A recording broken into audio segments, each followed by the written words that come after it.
Hey everyone, this week I actually finished a lot of things and it was all according to plan for once. And it's always satisfying when it happens because I ended up talking about the same book for 3 or 4 weekly updates now before finally finishing it. And it always feels nice to clear out a few books that have been hanging over me for a while, especially the Three Musketeers. I feel like I've been reading that book forever at this point, so finally reaching the end was honestly a relief, even if I didn't end up loving it. But first up, I finished the second half of The Four Ages of Death by Guy Ritchie. And like I said before, I'm really becoming a fan of his writing. His stories have a mix of interesting science fiction ideas and emotional moments that works really well for me. And they also tend to leave me thinking afterwards, which is usually a very good sign. And the first story I finished this week was called November Sky. And this one follows a observer watching different people and events throughout the universe. And one of the people he follows is a man on Earth who is suicidal and has basically lost his sense of purpose. The setup sounds pretty simple at first. The man finds a dog and he slowly reconnects with life again and he starts caring about things again. But pretty quickly you realize there's probably more going on beneath the surface, especially surrounding the dog itself. And the story has kind of a strange atmosphere the entire time, where it feels like something bigger is happening in the background. And that was probably my favorite part of the story, but it's emotional and grounded, but there's also this weird mystery hanging over everything that keeps you interested. And I also like that the story didn't become overly depressing, despite the subject matter.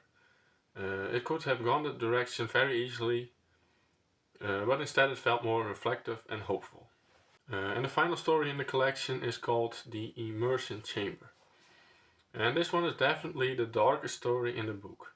Now, I don't feel really like explaining what it's actually about, because I honestly think it's better to go in blind with this one. It's the kind of story where figuring out what is happening is part of the experience. What I will say is that it slowly gets darker and darker the more you read it. There were moments where I started realizing where the story might be going, and I kind of was hoping I was wrong, but I wasn't. And it's definitely one of those stories that sticks in your head afterwards and keeps making you think about it. And I always love science fiction that does more than just throw cool ideas at you. I like it when stories actually make you uncomfortable or make you think about certain things differently afterwards. And so overall, I thought this was a really strong short story collection. Just like the previous one, The Glassweaver's Tale. And both collections are highly recommended from me if you enjoy science fiction with big ideas, even some darker themes, mystery, and stories that leave room for interpretation.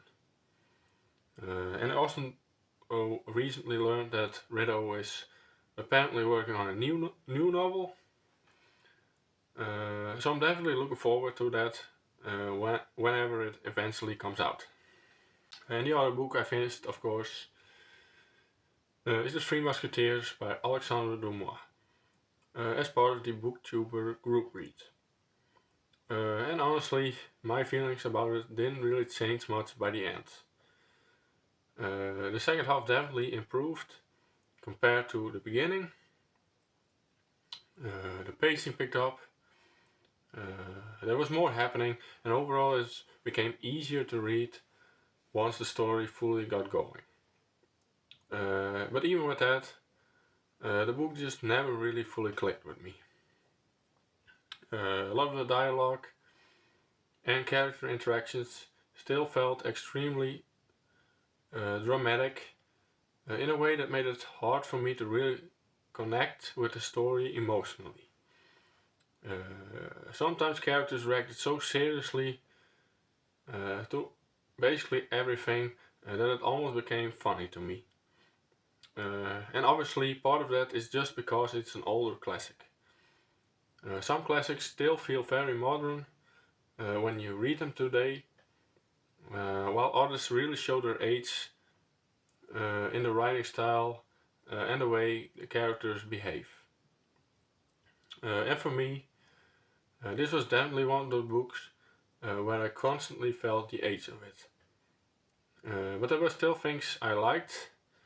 I thought some of the political plotting in the second half was more interesting, and I can definitely understand why people enjoy the adventurous tone of the story.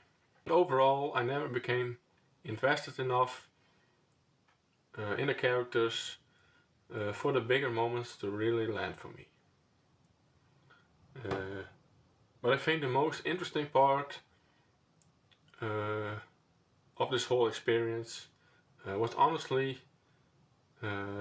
seeing how divided everyone's opinions are in the group read.